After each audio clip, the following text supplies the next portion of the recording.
tubadde tulina okuwulira omusango bakiransi baffe abakulira abasuubuzi gwe basaba okuyimiriza ebigenda mu maaso mu kifo ekyo.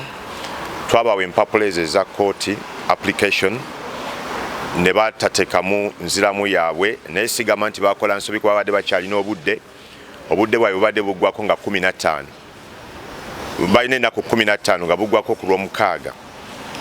So leero we tubadde mu kooti nentegeeza omulamuzi nti bakyalinayo obudde bo ne basaba ennaku 7 omulamuzi n'azibawa, naye era ku sayidi emu ne bateekamu ne application esaba okusaba kwabo okugoba omusango gwonna.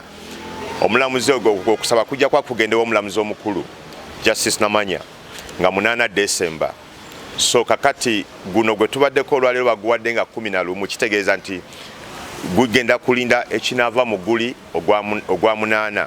Mu guli ogwa 8 balina ensonga ze baraisinga nti lwaki baagala omusango gugobwe, naye tujja kuzitunulya nga bamaze otusavinga nga bannamateeka twogere ne bakiransi baffe, naye nga 8 tujja kubeerawo wano mu kooti okudifendinga bakiransi baffe. Tusaba omusango guno gubeeremuuko okwangwirizibwa kubanga eriyo abasuubuzi baffe abafiirizibwa ekituufu nga bali waka batudde balinda kiki ekigenda okuva mu kooti. Tetugenda kubikkiriza, musasule abasuubuzi abafiirizibwa. Isani Mutyaba yakusakidde eggulu eno ku Lwabukedde TV. Download the app on App Store or Google Play Store now.